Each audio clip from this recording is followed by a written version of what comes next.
साढ़े 8 से लेक्चर हो रहा है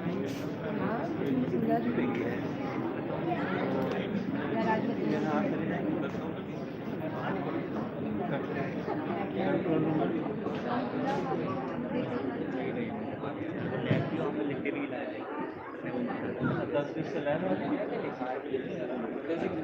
तो किस ईयर का है? अच्छा, अभी तो फिलहाल सेकेंड ईयर के बच्चे 3 बैठाए गए हैं। आप चले जाइए 10 मिनट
नहीं सर, नहीं सर, अब क्लास से आ गए बट स्ट्रेंथ कम है सर, बुलाओ।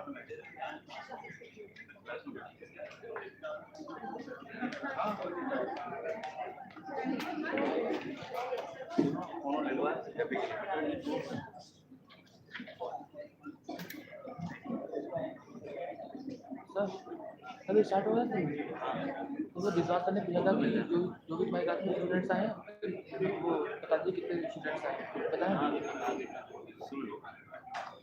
तो बच्चे रहेंगे अगले 1.5 घंटे हुए।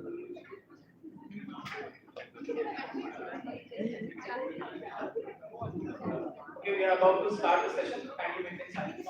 A very hearty good morning to all our respected Mr. Ankur Rana, today's expert speaker, who have joined all the way from Georgia. Dr. Alice Moya, conference convener. Dr. Kamlesh Kumar, conference convener. Mr. Salesh Saxena, organizing secretary. Faculty members, attendees, participants, and dear students. I, Ashish Agarwal, Faculty Computer Science and Engineering Department, SRLCD Parade. Welcomes you all in this second day of international conference on contemporary research on mathematics and computer science. The second day will start with the expert lecture of an eminent personality from the field of computer science, Mr. Ankur Rana. I am sure this expert lecture will definitely be an add-on and enhance your knowledge. So let's start with a brief introduction of our first expert speaker of the day, Mr. Ankur Rana. Mr. Ankur Rana is a technology entrepreneur, investor, and startup motivator. He has been working as a chief executive officer for a software consulting company. He has been an active part of US startup and innovation ecosystem, limited partner in venture funds and technology, angel investors. He is a computer science engineering graduate and master's in business. He lives in Atlanta, Georgia, with 15 years old son and 12 years old daughter. I request Mr. Ankur Rana sir to kindly start this session. Sir. Thank you, Ashish. If you can hear me now. Yes. I'm audible. Yes, sir. Okay, great. Thank you for joining everybody this Saturday morning, early 8:30, and thank you for coming and thank you. Yeah, just let me know if this is not audible or audible, so I can make this myself possible. Sir, you are completely audible. It's fine. Okay, great. Very nice. Thank you. So, I want to start this conference, this international conference on mathematics, computer science, it's a great initiative. When Professor Moria has approached me, and he's my also batchmate. We were together in our engineering days, and I will go through that our past. So I was really surprised and see the innovation and a lot of motivation among students that they are looking forward to hear and give their time and commitment for such events. Thank you very much, and it's a great honor to talk to you guys. And definitely, I would like to share my story, definitely, but also I would like to go on certain technology trends. So one thing is there, I'm not a technology specialist, though I'm a computer engineer and I run my own business and I will go through that cycle and that history of mine.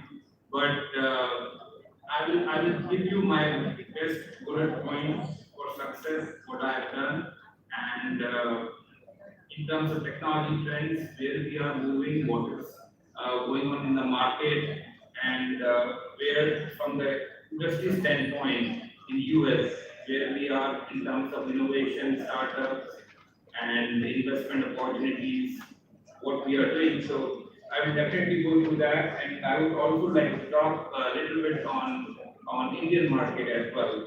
I know I have a time for 30 minutes, but I will try to finish. But Ashish, if anybody has a question there, uh,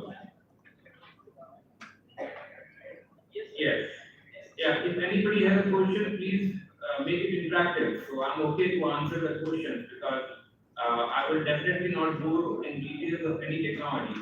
I know you guys know better technology than me. You can learn through Google. You have very smart professors who help you in that. But I can give you more idea about the trends, technology, where we are going, and what we are doing, and what I have done. Thank you. So, if I may present my, I think I don't have much of the slides, little bit slides. I want to go through that. If you guys look, see that? Can you see this? It is opening, sir. Okay, so this is me. It's again Ankur Rana here. Okay, so journey started back in. I'm from a small town, not small town. I'm from Meerut, UP. The town is there. I've done my schooling. I don't know. Let me do this thing. Hold on, you can. Is it okay right now? Can you see my presentation? I request you to kindly put it on slideshow so that it will be. Is it okay slideshow right now? No, it's not on slideshow.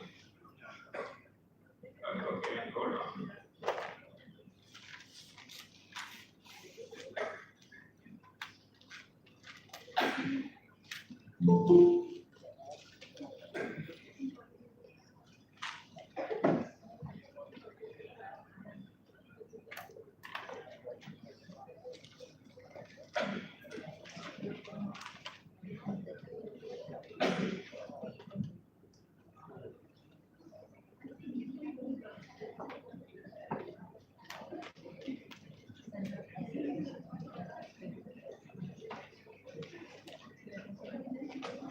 Yeah. I'm trying to do that. I'm trying to do this. Like,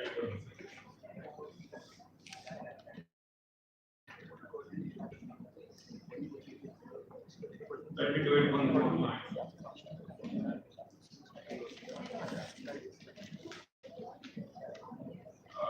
This is not coming actually now. It's okay, sir. Just share the screen as. Okay, now let me talk to you guys without presentation. I don't need much presentation, okay? But I will share the slides later on. So started my journey from a town in UP, Meerut, where I was studying myself in Kendriya Vidyalaya. I've done my schooling from Kendriya Vidyalaya, and then I got a chance to do my computer science engineering from EV Pant University, Pantnagar. So Pantnagar, and Professor Maurya is also from the Pantnagar. We were the classmates, and it was a great honor that we studied together in Pantnagar. And then I got some opportunities after coming out from college, but my interest is always in the business side. Though I've done my computer science, computer engineering, but I always want to do some business or want to learn business and do some my own. That was my deal out of all this work I've done. Though I understand technology very well. So I got a chance to come to US to a company, and I've done initial days. I was struggled a lot because I want to do business, but it's not possible in this country to start something your own, or you have to learn about the culture, you learn about a lot of restrictions. Definitely, you need money to have your own entity and other business things. So going through all the cycles, and you have to, in the foreign country, when you come, you have to get your green card, US citizenship, and all this huge cycle for immigration cycle. You have to cross that, and you have to learn the culture as well. So brief in that, I worked for a company, Builders. I joined in India, so I came to Builders here, Buildersoft, and it became. I got my green card. I started with them, and I joined HCL America in US, and then I joined Larsen and Toubro at Indian Food Tag. So this is a brief journey about my with these corporate cycles. In 2009, I quit my job and I started my own team. By that time, I learned that much that yes, I have built some confidence, I have built some relationships, what I want to leverage, and I have started my own in 2009. So it's almost like 13, 14 years now. And I came to US 25 years back, like 1997. And interestingly, I got a lot of support from my colleagues and from my clients, and successfully started the venture there. And with the I would say the grace of the God, I'm a firm believer in destiny, and also I have a full faith in God. So that helped me a lot, and achieved a certain level of success in US in terms of software consulting business, in terms of software solutions. I have offices in India, in Lucknow, in Pune, in Bangalore right now, support offices, and US, we have pretty good staff here, and Canada office. So that's how we established. Slowly, I ventured into some sort of investments into different technology companies here. So I'm a part of venture funds as well as I'm an angel investor in technology. So this is a very quick run through of my success, and coming from a small, small city, and then went to a very mediocre college. I would not say Pantnagar was a great. It's not like an IIT. So we always think of IIT as a great. Definitely, it's a great, but we at this stage, wherever we are working, we can definitely achieve a lot of success, a lot of growth. Our vision should be there. If we have a proper vision, we are looking into all the technology space, what is happening in right now in the market, we can achieve a lot of success, There are people, there are companies, there are investors, they will motivate you. You come with a good idea, you come with innovation, you come with some unique things that really people appreciate. That will create the value. Okay.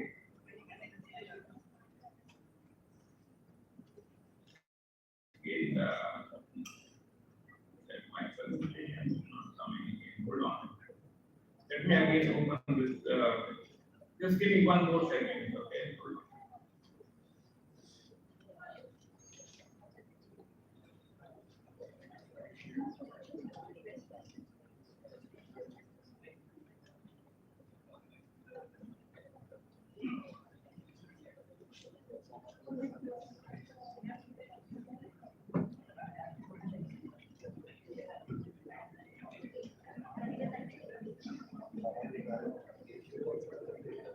So you cannot open my presentation over there.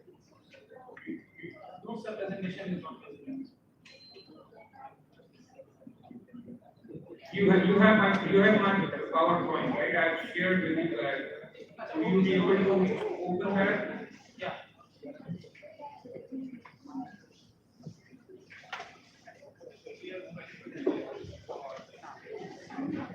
Yeah, I'm sorry. Something happened technically. Initially it was coming up, but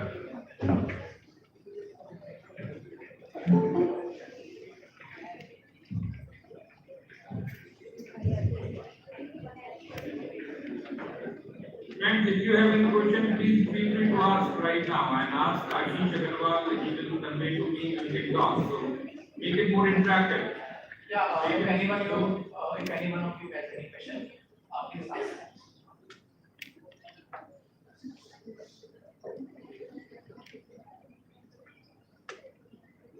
पूछ सकते हैं आप लोग पूछ सकते हैं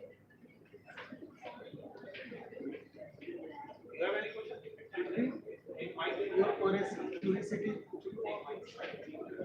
Yes. Make it interactive. अब बात की करेंगे तो मजा आएगा ना बात करने में। तो आप बोलता रहूँगा आप सुनते रहोगे तो So what can be a nice idea for a startup or a pledgee? Can you come again? What's your question, please? So what can be a nice idea for a startup or a pledgee? Sir, he is a student of first year and he is asking what is a nice idea for any startup as a fresher. Okay, yeah. Let me come on that. So I'll come on that areas. I have picked some certain areas, like 7-8 areas where we are really looking. My clients are really looking. A lot of what is happening, investments are happening, not in US, in India as well. So I want to share. If you able to open the deck which I have shared. Yes, sir, we are opening just one minute.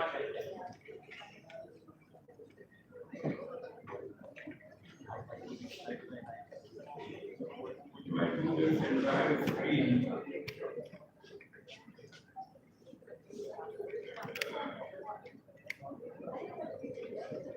Is it now visible to you guys? No, sir, we are opening it from our side. Hold on, let me see. Let me show you now. Hold on. Is it okay? Can you see this? Yeah. So it's completely fine, sir. Is it visible? Yeah, yes. Okay. So let me run this way, right? So that's all right. So I discussed about this slide about my journey and my I came to this country and just started software company, invested money. That's the cycle. But I want to take you guys towards some technology space. The person asked me about the question, what are the areas you can think of innovation, what is in demand. So basically, if you want to start something your own, you have to be focused in the market, what the customers are looking, what the investors are looking in market. Are they really interested in the technology space? So I want to discuss first thing is the computing power. Ashish, is this visible now to everybody? Yes, sir, it is visible. Okay. So the computing power is something which I want to talk about is because you know processing is very fast nowadays.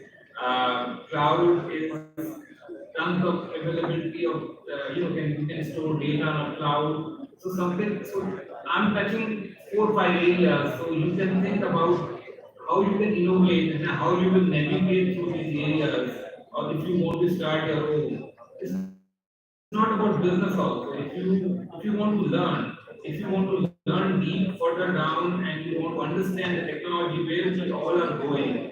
So this is a fantastic opportunity for you guys in future. You are in college right now.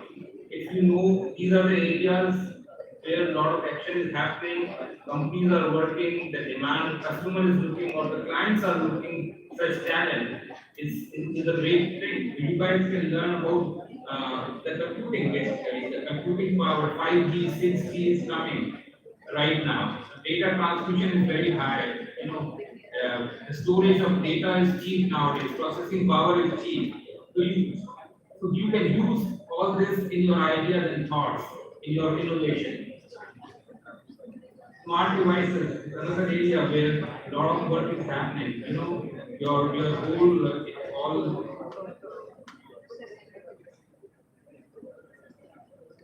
Can you guys look into this? Can you see this? Ajit? Okay. So smart devices is another area where a lot of innovation is happening. The wearable technologies is coming up. A lot of smart watches are there. You know, Alexa, Amazon Alexa, or Apple Siri. They are the platform that is connecting different appliances and cars. It's all, you know, intelligent automation is happening.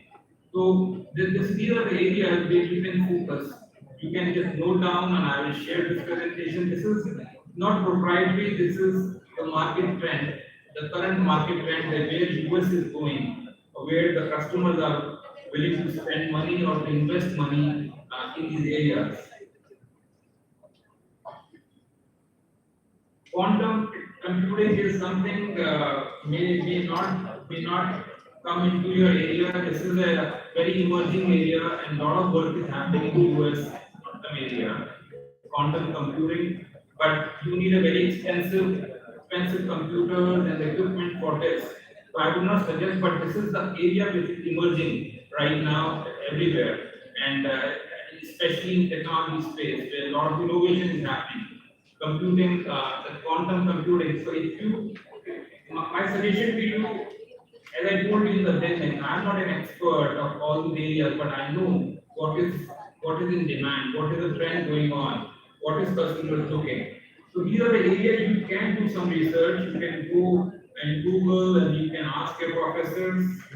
You can ask them all the questions. So my point is focus on these areas where you can build some good companies, good ideas. In the Make in India, you know, the Make in India initiative of Government of India is fantastic. Right now, India is a hot market. My company, trust me, we are looking for a lot of skilled people in India right now. Skill means experienced people, but it's very hard to find good talent in India. And because everybody is, it's not that India has a shortage. India doesn't have a shortage of people, but the problem is they are all engaged. The demand is so high that we are not able to produce a good talent in India right now. So datafication is another area. The gentleman who asked me the question, I would suggest work in datafication. Datafication means you heard about data engineering, data analytics, data science, all these areas. This is once you have all the data collected into data lakes, you do analysis, you do projection of data, build some data tools, data products. कोई ऐसा product आप बनाओ जिससे company की productivity बढ़े, इसका revenue बढ़े, इसकी जो you have to maximize the profit of the companies. उनके लिए ऐसे टूल बनाओ. Analytics होगा, everything is analytics behind that, but it should be a product which is acceptable in the industry, any industry. See, you have to pick your specialization. You cannot be generic for all the industries. Are you getting my point? So this is another area you can work on. Artificial intelligence, machine learning, a lot of work is happening, and it's a great area. Again, it's a demanding area. You have to focus on new trends. AI and machine learning is a fantastic area. A lot of technology happening. Silicon Valley. I think the person who gonna talk after me is also a good friend of mine, Shailendra Sharma. He lives in Silicon Valley. He knows the technology trend, what is happening in Silicon Valley. So AI, ML is another area where you guys can work and focus and learn. I think the understanding and learning is very important. If you heard about the metaverse, I don't know, it's the extent augmented reality and the virtual reality space. This is another area where a lot of work is happening. I'm not sure in India how much is happening, but in US, this is in high demand right now. You heard about the Bitcoin. I will talk about the cryptocurrency, Bitcoin, blockchain technology. It's another area where things are happening. You don't need a lot of money to start any startup. You need a good idea. बस idea है आपके पास, बढ़िया पैसे लगाने वाले बहुत हैं आपके पीछे. अब idea अच्छा लेके आओ, it's workable. The idea should give benefit to certain companies. Then people are going to invest money behind it. I will share all the details if you need more details and on these technologies. But I think you learn about the metaverse, you learn about extended reality, including augmented and virtual reality, and I think you learn about NFTs, non-fungible tokens, where the whole action is happening right now. People are investing millions and billions of dollars behind these areas and technologies. These are my yeah. And the last one is 3D printing. 3D printing is another area where it's not very new right now, but things are innovating in this space as well.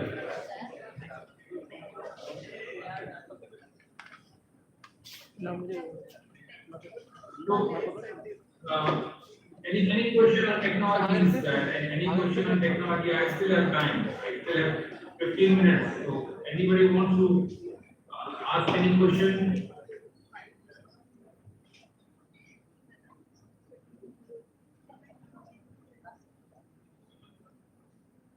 Professor Moria, any question?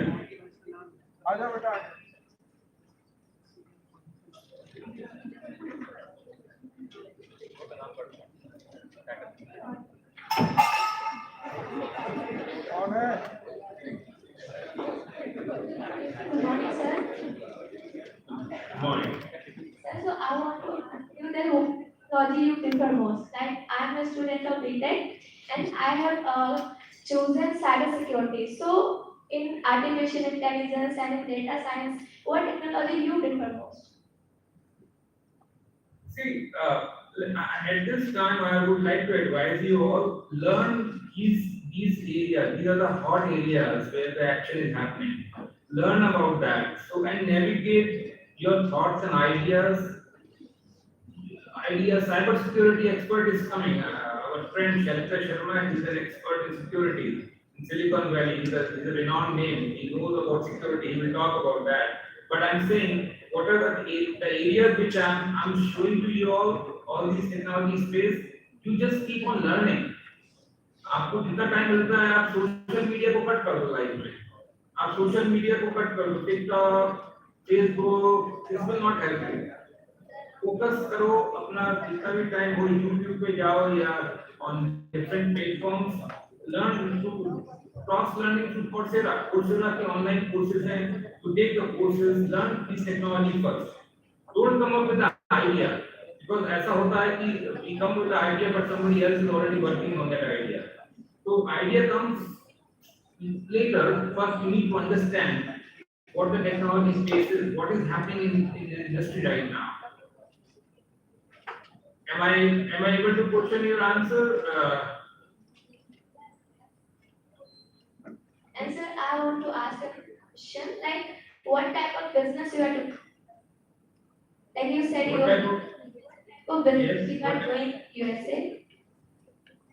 What type of business? I'm sorry. Sir, she asked me what type of business you are running in USA. Yeah. Right now, see, my business is software consulting and solutions business, and where I have a development center in UK, India, support center in India, as well as I have employees in US. So this is all software solutions. So we work into derivative space, where we work in the cloud technologies like digital technology means all your DevOps, new modern technologies like cloud, your data analytics, your AI and ML. So this is where we serve. We are a services company. We are not a product company. So we serve our customers into that space. Okay. One question left. You said मतलब idea लेके आओ और पैसे लगाने वाले बहुत लोग मिलेंगे. So how can I implement this thing? Because I think I have more ideas, but nobody is there that can spend the money in my ideas. See, what's your name? Kajal Pandey. Kajal? Pandey. Very good. तो काजल, अभी आप जिस stage पे हो, आपको अभी technology को समझना बहुत जरूरी है। Where you guys are at the college stage, आप लोगों के पास इतना बड़ा क्लाउड अपॉर्चुनिटी क्लाउड है, जहाँ आप लोग इंडिया में बैठे हो। इंडिया में इतना इनोवेशन हो रहा है, इतना काम हो रहा है। All the companies from Silicon Valley are finding the talent in India. हम लोग सब सर्च करने आते हैं, हम सालों 2 बार 3 बार आता हूँ just to meet people and to hire good talent in India. Definitely at this time, if you just get some knowledge, understanding of technology, come up with a good idea. See, idea पर पैसा कोई नहीं लगाता, let me tell you. Nobody put money on the idea. You have to have some prototype. You have to have some workable prototype. You do not have any customer, paid customer, that is okay. But if you build something which shows us that okay, we can make money in the future, definitely. There are investors, there are people, Indian investors. I can help you personally. I can help you. My email ID will come in the last slide. Ankur, you guys you are most welcome to take my email ID, ankur@gmail.com, and you can send me personal emails if you need any help in terms of if you have an idea, thoughts, how we can innovate, how we can work. I can definitely help you. All thanks to Professor Maurya, and he is my batchmate, definitely. So I have all that consideration for you guys. Okay, sir. Thank you, sir. So also I would like to talk about 2 other things very quickly. Since you all are in college into different, maybe 3rd year, final year at this time, so I would say my suggestion to you in 2 areas. Get yourself cross training. Cross training means जो भी चीजों को और किस area में आप focus करते हो। अगर आपको कोडिंग अच्छी लगती है, आप एक टेक्नोलॉजी पकड़ लेते हो, बोलते हो मैं ये करूँगा और इसमें तो नौकरी मिल जाएगी। So that is not the right strategy. Build your expertise in multiple technologies. Go and learn new technologies. Go online, learn from Coursera, learn from other things. Get certifications done. Get certification that will really helpful for you guys to go forward. I think another thing is if you have that your final year project, pick your project in the right area. That is very, very visible. When you graduate from engineering, when you go in the industry, people ask what you have done in the project. Take that project seriously. Most of the time, we always try to do just okay, यार मैं graduate होना कर लेते हैं. That is one strategy. But my suggestion to you all, please focus on the project, what you are picking, the technology you are picking. It should be good and it should be helpful. Because वो सब आपको बाहर निकलने के बाद सब देखेंगे कि आपने किस चीज में पढ़ाई की, क्या प्रोजेक्ट किया है, क्या रिसर्च किया है. So that is also very important. And if you do any internship or any industrial training, do it seriously. Go to a good company, good institute, learn. See, you have to take everything seriously. जो probably हमारे time में सुविधा नहीं होती थी India में, we were not able to have that connection and that network. Right now, you have all connection network sitting there. If you need any help, you can ask your professor. If there are people who go to social media, you can do that. But use social media in a right way, in your benefit, not just spending time on social media. That's my suggestion to you as a friend. Okay. Anything up there? So I want to share one last thing also before my time. I have 3-4 minutes more. Okay. Ashish Agarwal, are you there? मेरा session sir 5 minute आप लोगों के लिए शुरू let start किया तो I should get 5 minute extra. ठीक है sir? Okay.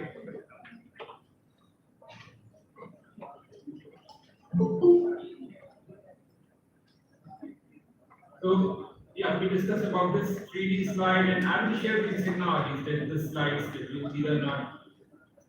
Very important slide which I really liked few lines from what our Gandhiji has said. You have to become the change you want to see in the world. First, you have to change yourself. I think this is more. आप लोग बोलोगे यार सुबह सुबह channel पे वो क्या सब बातें हो रही हैं, but this is very important. I'm telling you these things very good. These are very small things, but let's be a change, let's change our style of working, let's change everything what we are doing to make more, to get more success. And since I am based in Atlanta, and I am from the land of Martin Luther King. Martin Luther King from Atlanta से ही थे. उन्होंने भी ये बात बोली थी, आप भी ध्यान रखिए, और जो कि बहुत ही मोटिवेशनल है मेरे लिए भी और आप सबके लिए. The thing is, if you can't fly, then run. If you can't run, then walk. If you can't walk, then crawl. But whatever you do, you have to keep moving forward in life. Challenges आते हैं. Everybody has a challenge in life in terms of thought, in terms of learning, in terms of technology, in terms of financial assistance, everything. But you have to keep on working, keep on moving. Don't kill your time. My suggestion to you, please don't kill your time in college. Be productive. Learn. Always keep on moving. And the last slide is, this is my email ID, ankurrana@gmail.com. This is the email you can always send me. This is my picture in last two months back. I was at Vaishno Devi. So this is the picture. So you know, are you guys there listening me? Yes. So see, one thing I want to say, by the grace of God, I come to India multiple times and I visit Mata Vaishno Devi every year. From last 10 to 12 years, I am visiting every year. So एक आशीर्वाद है. I come to India. It's not that कि America में बैठ के मैं technology पढ़ता हूँ या टेक्नोलॉजी में काम करता हूँ या बिजनेस करता हूँ. We do everything, but we have a trust and faith in God. So I would say one more thing to tell you guys to be more successful. Have your trust and faith, please. Whatever religion you follow, but just have a trust and faith in God. अपने आप सब कुछ मिलने लगता है.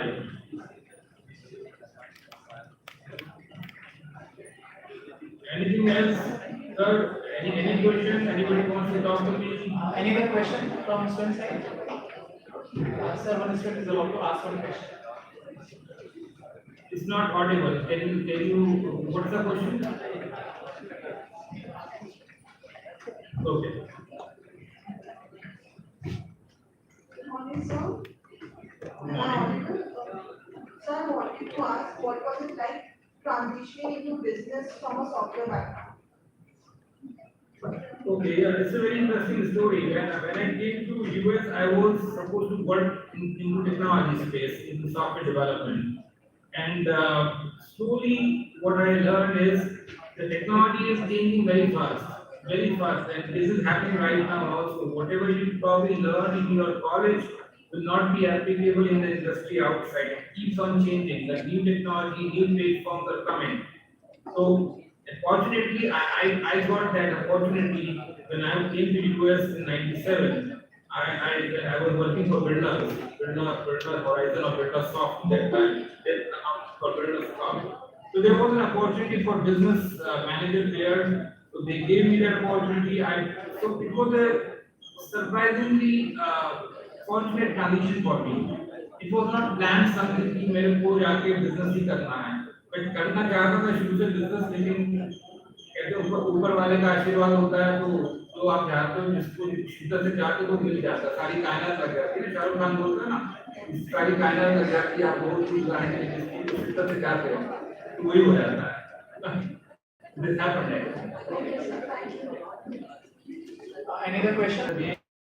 Thank you for everybody's time coming in Saturday morning, early morning, and thank you to University Academy College organizers of this conference, and thank you very much to Professor Moria giving me the opportunity to come here and talk to you guys. And please connect with me if you have any further questions to Dr. Moria, please. Thank you very much once again, and Thank you, sir. Thank you. On the behalf of whole conference organizing committee, I am very thankful to you for accepting our invitation and spending time to share knowledge about us. Thank you very much. No problem, sir. Great. Thank you. Thank you. Bye-bye. Bye.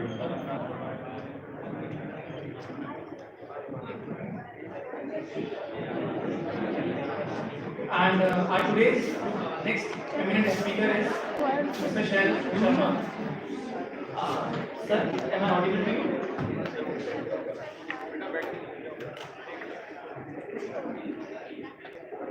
Mr. Shail Sharma, sir, am I audible to you? Yes, I can hear you. Okay. So let's start with a brief introduction of sir. Engineer Shail Sharma is the Vice President of Product Management at cybersecurity company Stairwell, where he is collaborating with industry experts to empower organizations to outsmart any attacker. He has spent the past 2 decades conceptualizing, building and taking to market groundbreaking technology across various fields of computer and internet security. He specializes in understanding the motivations of cyber adversaries and their tools, techniques and procedures to attack their targets. In the past, he has worked as an engineer, product leader, and marketing leader at various companies, including McAfee, Symantec, and Salesforce. Engineer Shail Sharma has a BTech in Computer Science and Engineering from Govind Wallabh Pant University of Agriculture and Technology, Patnagar, Uttarakhand, India, and an MBA from University of California, Berkeley, USA. He lives in Silicon Valley with his family. I request Engineer Shail Sharma sir to kindly start the session. All right, good morning, everyone. Thank you very much for that great introduction. Delighted to be here speaking to you all on this Saturday morning. Thank you very much to Dr. Moria for connecting me with all of you. So I have this opportunity to speak with all of you and talk a little bit about cybersecurity industry. Just give me 1 second to share your slides.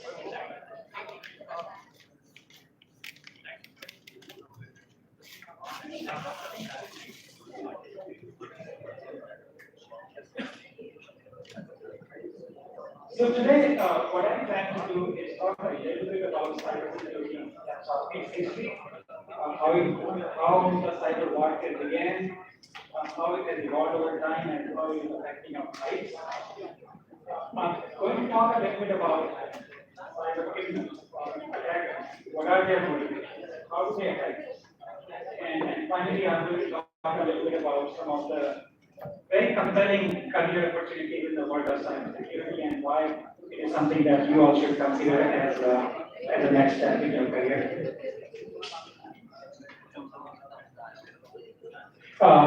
As the introduction was made, I'm here. My connection with you is to Dr. Moria. Dr. Moria and I we both went to GV Pant University more than 25 years ago. So I spent 4 years there, got my BTech in the US, got my MBA from UC. I have spent a lot of time working within the cybersecurity industry. I started my career as a software engineer, then I migrated to doing product management and product marketing. So right now what I do is mostly understanding cybersecurity concerns of our customers, understand their needs, and come back and then build those products so that we can solve their problems. My email is right here, my Twitter handle is here as well. So if you want to connect with me outside of this, feel free to send me email, follow me on Twitter. So this is the agenda. I'm going to talk briefly about the evolution of the cyber war. How the things have shaped up over time and how it affects us. I'm going to spend some time talking about motivations and techniques of the attackers. Why do they do this? Who's behind this? We'll spend maybe a slide talking about how the cyber defense works, and I'm not going to talk about this. Is a very wide area. I'm just going to focus on how does the cyber detection work when somebody is attacking you. How do you know what kind of technologies are needed to figure out if somebody is attacking you? And finally, we talk about career in cybersecurity. Hopefully, we have a few minutes just to answer your questions or anything else you want to ask me. So this is a brief timeline of cyber warfare. And really, there was no cyber warfare before 1970s. 1970s is the first time when the internet was just forming. There was this network, government research network called ARPANET, which is the predecessor of internet, which was forming. And at that time, some people were just creating, you cannot call them attacks, but say annoyances to annoy their colleagues by doing mischievous things. So one example here is the Creeper virus. This was a Creeper virus. Somebody wrote a program that would basically show up on a terminal and say, I'm the Creeper, catch me if you can. And then some other researchers wrote another program called Creeper that would find the Creeper and disable it. So it was nothing more than an annoyance. It was just for fun. 1980s is when you started to see a little bit more activity on the internet. Internet was forming.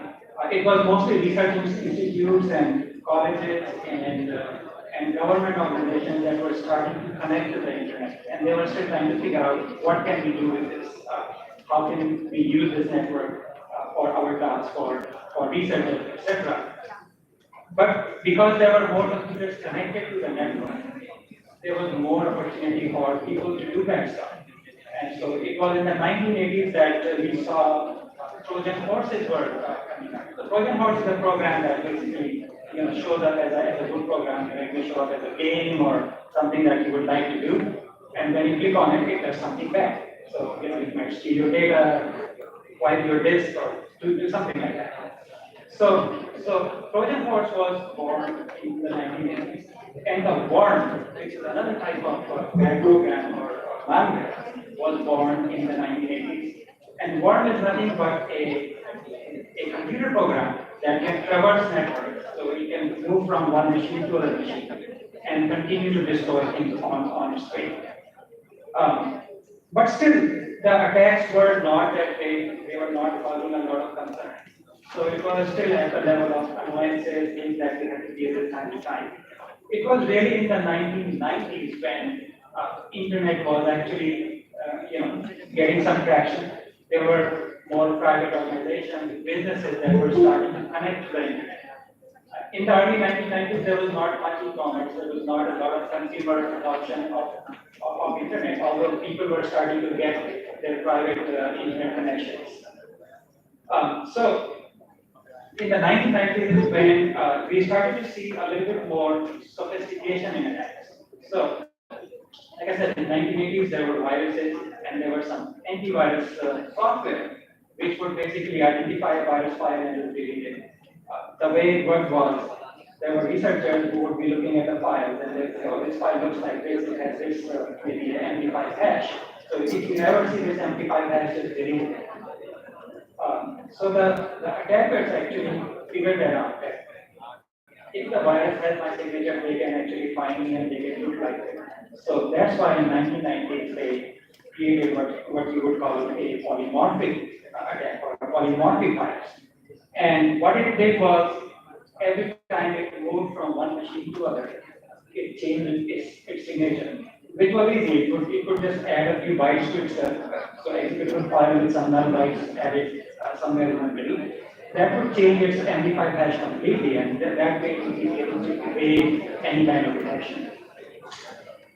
Towards the late 1990s, we were starting to see more commerce activity on the internet, and that is when some more serious attacks were also happening. Some of you who are as old as I am, you might remember that there was this virus attack called iLucky that affected a lot of people, including myself. And all it was there would be an email that would come to you. You open it in Outlook, and it would basically read your contacts and send an email to all of them saying hi to you.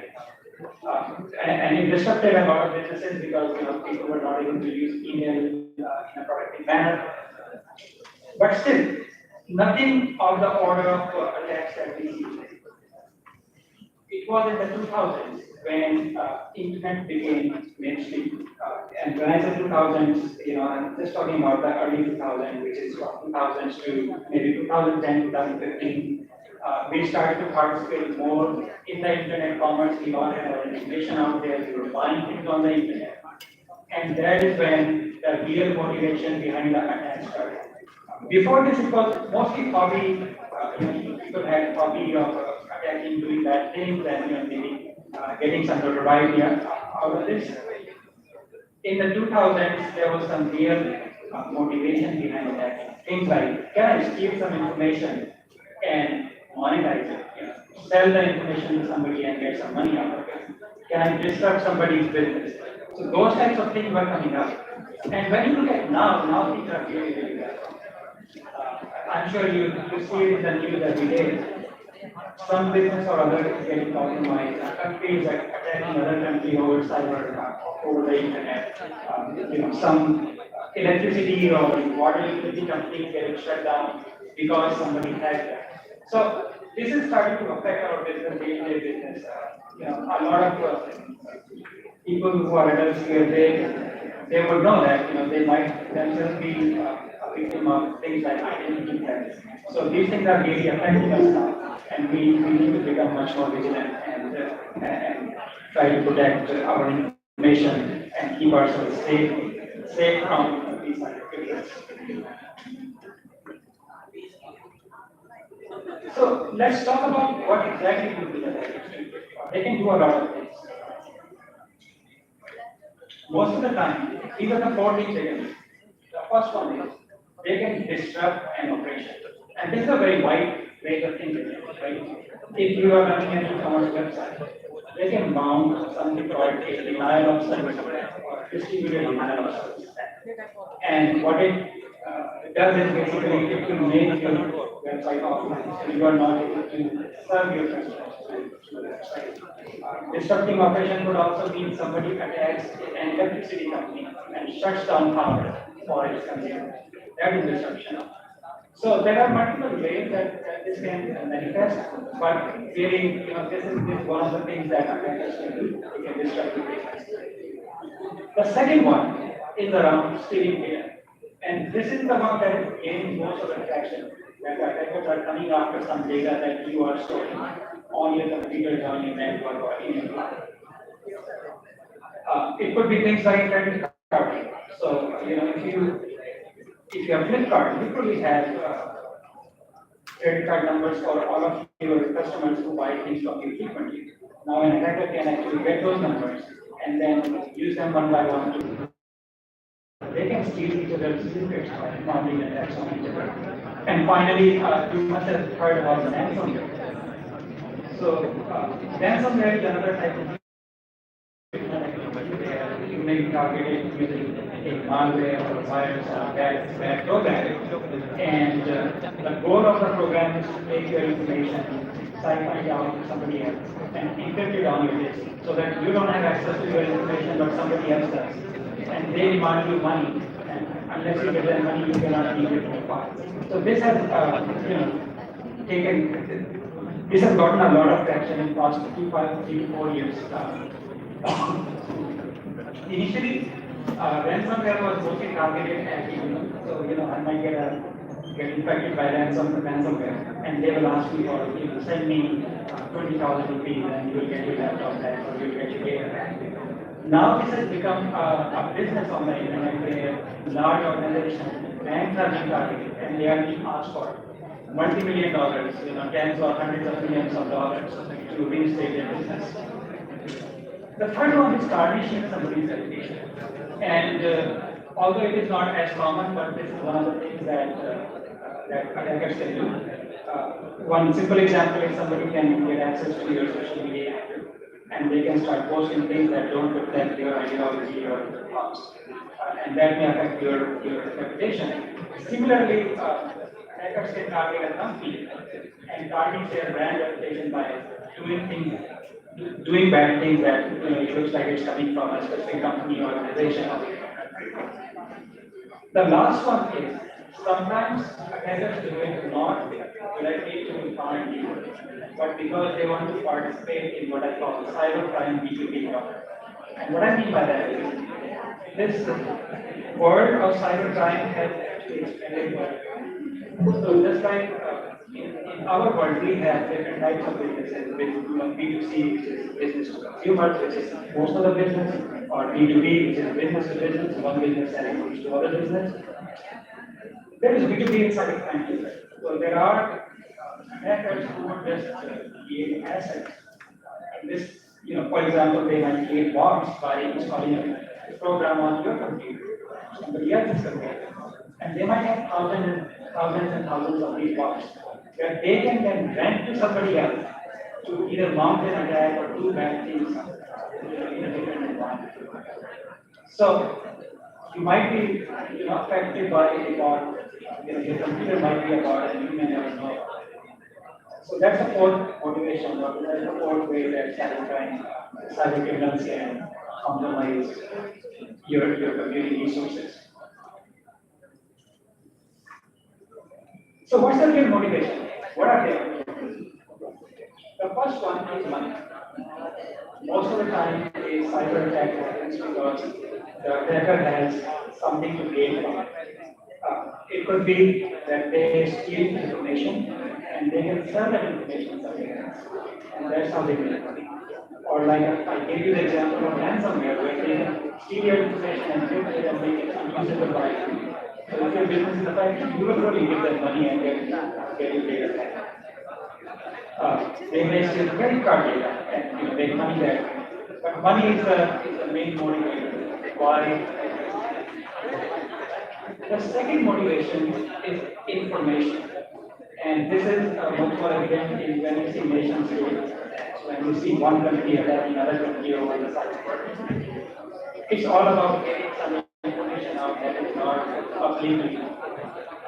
So, some country might attack other countries' Department of Defense or military and get their battle plans, get their secrets out.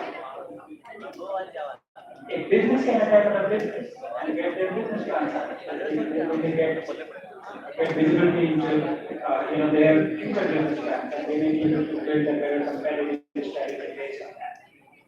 So information is very, very crucial, and sometimes attacks happen because attackers are interested in the information. The last one is ideology. And what I mean by ideology is there are groups of hackers who share similar ideologies, and they will go and attack somebody who has a different idea.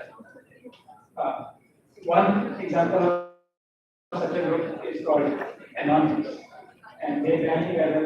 And recently, if you are familiar with what's happening in the Europe between Ukraine and Russia, Anonymous has decided to side with Ukraine.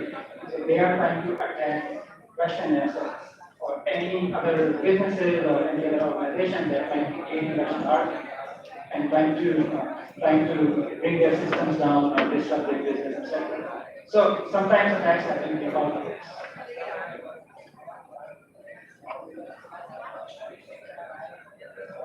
Let's talk about how many different types of adversaries there are. There are different types of attackers with different skill sets, different motivations, and different type of backing. So the first one, and this is the most, this is the one that gets most of the press. This is nation states. This is countries attacking. Typically, when you hear about the nation state attacks, you hear Russia, Ukraine, China, Vietnam. These countries, and they are typically North Korea. They are typically targeting either the government of other countries or other organizations in other countries to solve some purpose of it. And one example I have is of a group called Lazarus. The Lazarus group is a group of cyber criminals which are affiliated with North Korea. And one of the things they did was there was a movie made. It was a comedy movie, mocking the North Korean regime in 2016. And what Lazarus did was, before the movie was released, it took hundreds of millions of dollars to make that movie. Lazarus stole the movie entirely and made it available on the internet for free. And that was a big loss for the movie house.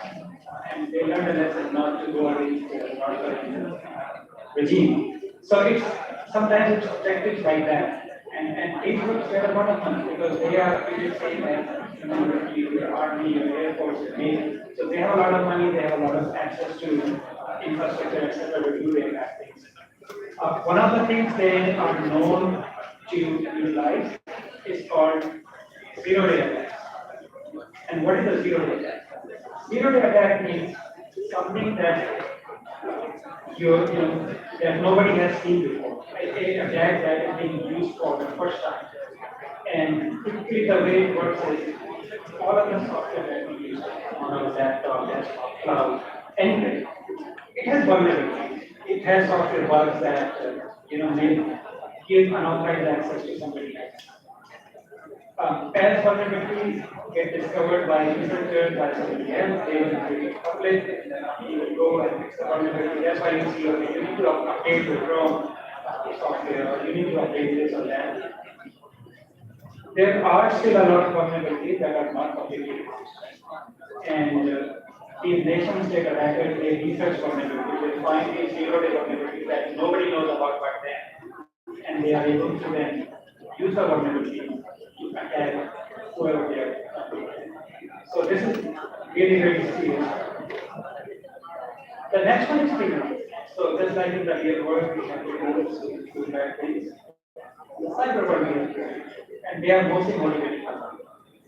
Sometimes they work in access conditions. So it's hard to tell whether somebody is working by themselves for money, or they are working in connection with a country and trying to help them achieve their targets, but I think they move across the board. One of the biggest examples is ransomware groups that I talked about. So they are always about money, they are always about targeting people or organizations where they can make more money from them. The third one is hacktivists, and I think we talked a little bit about them in the previous slide. Example I have is Anonymous, and recently they actually had the Belarusian airline that was trying to deliver some supplies to Russian army in Ukraine. So that's one example, but Anonymous does not agree with what you are doing, they will come after you. And the last one is you all. It's the hobbies. It's people who are going to college and learning new tricks and trying to show their technical superiority. So I don't know, there are some hackers sitting right here in the midst of you. The technical term for these type of hackers is script-based. And although they don't have the resources of a nation state, they are still very strong. And their attacks can still have very high. In fact, in 2016, there was a big DNS attack that caused DDoS across a lot of websites and businesses online. It was perpetrated by one either high school or college student, who was working from his dorm and actually did this attack. So, given how much open information is, it's possible for individuals to mount these attacks just for fun, not for any specific objective. So that's always something that we should be looking after. So let's change gears a little bit and talk about how does cyber detection work? Which is, if you are an organization or you are an individual and somebody is targeting you, somebody is attacking you, how would you know? How would you find out? So first let's talk about known attacks. So most, I would say 95+% of attacks in the cyber world are what we call known attacks. That is, that attack has been seen before and it is just being used again and again. So known attacks typically can be the easiest to find because we already know what the attack looks like. It might be using a specific executable file type, might be using a specific website, we know what it is. And once you know it, you can actually block access to it. So for example, if somebody downloads a file in your organization and your software knows that this file is bad because it matches a hash of a known bad file, it will block it. If you know that there's a website that actually steals information, you can block that website using a firewall or web proxy or something. So these are the attacks that are the most vulnerable in terms of how many attacks are there, but at the same time they are the easiest to detect. The second category of attacks are what I call detection evasion. And this is when the adversary is smart. They are still using a variation of the known attacks, but they change them just enough so that whatever you are using to detect them, it will pass through. One example I gave you was polymorphic ones. So your antivirus knows if a file with this specific MD5 comes across in the login, all you have to do is add a couple of bytes in the individual file. MD5 will be completely different and it will bypass your detection. So once it comes to detection evasion attacks, where the adversary is changing the attacks a little bit so that it starts to bypass, you cannot use signature. You cannot use previously known information to detect that. What you have to do is you have to watch what the things are. For example, what does this executable file do once I run it? What does this website do when somebody visits it and downloads it? And instead of a human doing it on their computer, the software system does it, and that's how they figure out what might be happening. For example, if there's an executable file, there's a software system that can download it and run the file and see what it does. Looks like it's trying to get handle on my login. Looks like it's trying to gather all my data and zip it up. And looks like it's trying to make connections to the outside server and upload my data. Looks like it's bad because these things are and adversary will typically do these types of things. So that's how they detect these evasive attacks. These attacks that are designed to evade the virus firewall. The last kind of attacks, these are the most difficult to find. And these are what we call the advanced targeting attacks or advanced persistent APTs. You might be familiar with them. And these are the types of attacks that are typically used by very high-end and nation states. You cannot always build a system that can automatically detect. You need humans. And that's why a lot of the research in cybersecurity right now is happening how to use artificial intelligence, machine learning, advanced data models to understand what's happening, and if there's something happening that might be anomalous, maybe different than what I do not expect to happen on my computer, on my server, on my network. And then go and hunt that activity. Look for what it is doing, if it's doing something bad. And then if you determine that it's doing something bad, you do the damage control and you stop the bad. So this is an area of a lot of interest, which is how do I detect and stop advanced targeted attacks from happening. So now having talked about advanced targeted attacks, let's switch the topic a little bit and talk about some careers that you can have in cybersecurity. Cybersecurity is a really wide field, very, very wide. You can do a lot of things starting from governance, risk, compliance, to vulnerability management, to network security, etc. etc. So if I wanted to illustrate everything, this slide will be really Instead, what I wanted to do was, I wanted to give you a glimpse into something called a security operations center. Because everything I have talked about so far, which is attackers and attacks, and detecting them and stopping them, typically an organization within the company, within government or security operations center is charged with detecting these attacks and stopping them. And I personally find it very, very interesting to work with SOCs, work with customers who have SOCs. SOC means Security Operations Center. So what I did was I handpicked a few different types of roles that exist within SOC, and I plan to talk about what these different roles do. The first one is red team engineer, and this is a very, very interesting role. It requires a lot of creativity, a lot of technical know-how. And what a red team engineer does is it attacks its own organization as if they were the adversary. And the goal is that they will attack the organizations in multiple ways, and they will find the weak point that a real adversary, that a real malicious party can take advantage of, and they will plug the hole before somebody else can do it. So this is a very, very exciting type of role within organizations. Not all companies have it, but those who do, they typically have very high-end security organizations. The second one I have listed here is called Security Operations Center Analyst. And this is typically a role that you get into when you first get into cybersecurity. This is a place where you typically start your cybersecurity career. This role is all about monitoring security events from across your organization.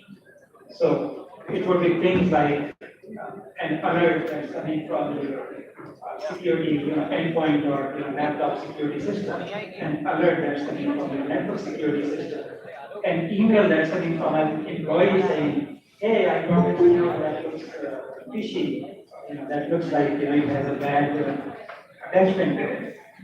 So these people, they will actually triage it. By triaging means they will make an assessment whether it's really bad or not bad or whether it's good and these people are confused, etc. And once they determine that if something is bad and something requires a deeper look, they will escalate it to a different role, which is number 3 here, incident responders.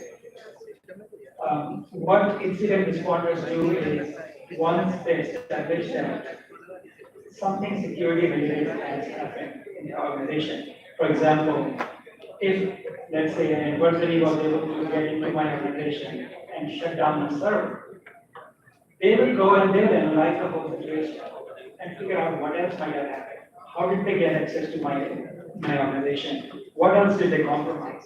And then they will take remedial steps to bring the business back into its sphere. So that's the role of an incident responder. The fourth one here is a detection engineer. And detection engineer's job is to sort of, build a system where they can monitor bad activity. So, if you bring a pattern from the real world, it's like somebody who builds a radar so that you can monitor if any aircraft are encroaching your airspace. So think of detection engineer as somebody who is building a radar for the organization. What they do, they learn about adversary behavior. So how does somebody attack? What are the tools, techniques, and procedures an adversary uses? And then they will reverse engineer those. And then they will build systems that will detect when somebody is using those tools, techniques, and procedures. The fifth one is what we call a threat intelligence and research analyst. Anybody in this role has a lot of responsibility because they are actually watching the cyberspace outside your organization. So, looking at the world, looking at your competitors, looking at your, friendly companies, your industry, etc., and trying to figure out what bad activity is happening outside that may affect them tomorrow.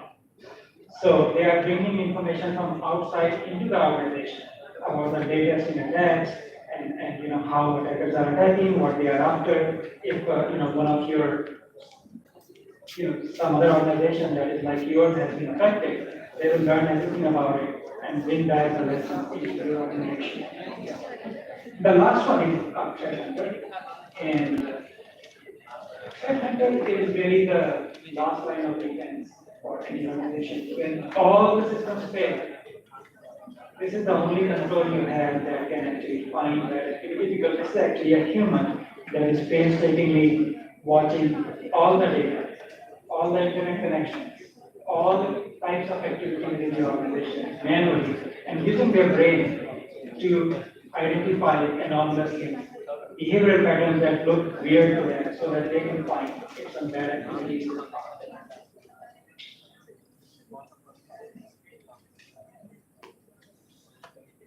So yeah, I talked about cybersecurity as a career, especially security operations.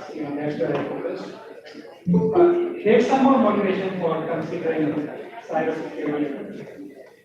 This is a field that is expanding really fast, and organizations are not able to find enough qualified people to fill the jobs.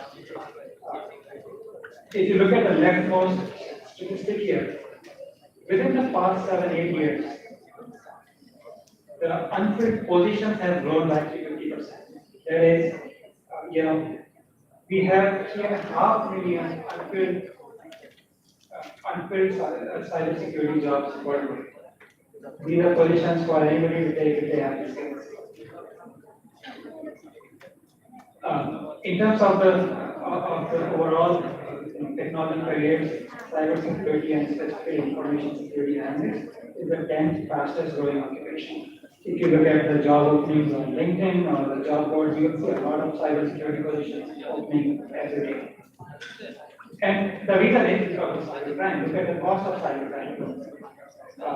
By 2025, we expect to bear the cost of cybercrime up to $10.5 trillion.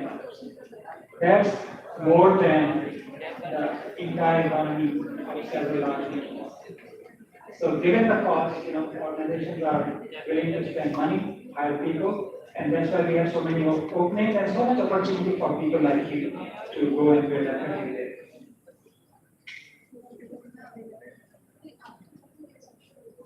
So this is my last slide, and all I'm saying is that it can be a very fulfilling and attractive career for somebody who wants to learn throughout their life, because it's not something you can learn once and then apply all over. Cyber attacks are changing every day, so you will have to learn every day as well. But if you are that kind of person, this can be really very fulfilling. I have been in the industry for about 20 years now, and when I got into this, it was just by an accident. I didn't choose security, but once I got into it, I got so interested that I never felt like leaving. I have been just working on building cybersecurity technologies, and it is so much fulfilling. That is the last of my slides. I hope I didn't go over my time. If you have any questions for me, I'm happy to answer here. And if you want my contact information, then I'm happy to share that as well. Just give me 1 second.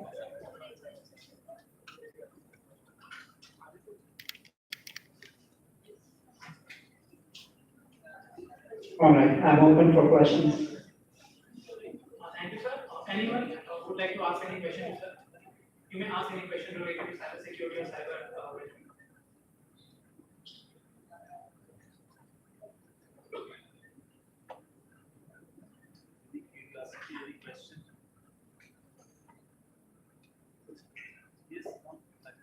So one student is about to ask a question. We are passing the mic to her.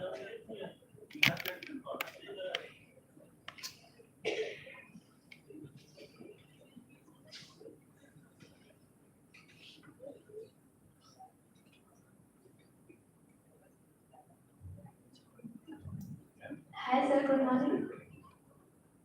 Good morning. Yeah, so sir, I want to ask you that how you protect your computer to the thieves? Like how, what type of method you use to protect from the viruses and thieves to your computer? Okay, can somebody repeat the question for me? I couldn't hear it properly. What kind of software do I use to protect my computer? So what method you use to protect your computer? Like if there is any virus in your computer, so what method you use to protect your computer? What method? Okay. So it depends on what kind of attack you have or what kind of virus or malware you have on your computer. Like I said, if you look at the 3 categories I have here of attacks, majority of the attacks will fall within this number 3 category, which is the attack is already known, and any good antivirus type solution should be able to detect it. The problem is when it is an adversary that's, and typically they don't target individuals like you and me. So we don't expect that kind of attack to happen to us. But if you work for a company where somebody is trying to attack, they might attack your laptop, using something which is more what you call a detection evasion attack. So they will build a virus or malware that is designed to change every time it moves. So your antivirus doesn't know about it by the time it gets into your computer. And that's where you will use something like, I don't know if you have heard, the name of the technology is called EDR, Endpoint Detection and Response. And what it does is, it does not depend on just the file signature to detect something that is happening. It is watching the behavior and encrypting them quickly, or it is deleting a lot of files without asking the user. So watching for those types of behaviors and then stopping it there. The final kind, which is the advanced targeted attack, let's say, you work in a defense ministry, and there's some nation that is coming after you because they want to know your secrets, your military secrets. This can be very hard, and that's why they will not let you take your laptop out of the bedroom. Excuse me, sir. They will not let you connect to the internet. Excuse And me, sir. if you are attacked, yes. Sir, I'm not getting your points actually.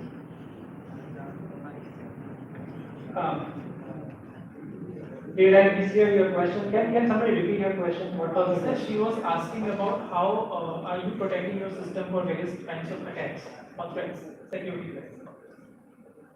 How am I Yeah. protecting my computer? Yeah, she was asking about your computer, what ways you are using Yeah, to protect okay. your computer. Okay, good. Yeah, very good question. So I'm running the software that my company builds to find these attacks. That is my job. So yeah, I work for a company called StairWeb, and that is our specialty, which is finding bad stuff, finding attacks, and that's the software I run on my computer. Okay, sir, thank you. Sir, one another question. Do you know dark web? Do I know what? Sir, do you know dark web? Dark web. Yeah, so can you tell Dark me web, about yeah, it? yeah. Yeah, Yeah, so dark can web, you yeah. explain a little bit about that? Yeah. It is safe for us or not? I want to ask you. Okay. So dark web is really in internet that is accessible through a different type of browser called Tor browser. And the real feature of the dark web is that all of the activity is anonymous.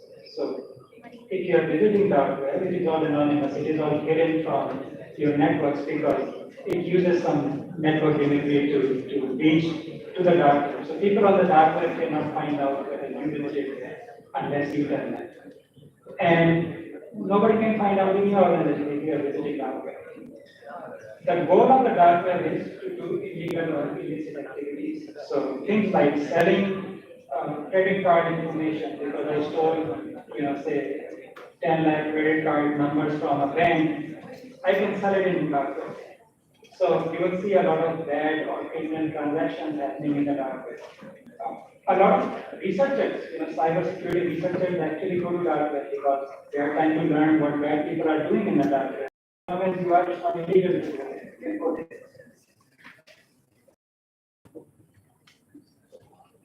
Security operations center, like network administration, building the network, things like that, because some of those skills are depending on and just like hunter. Typically, these roles are experienced. It wasn't all. I'm sure that.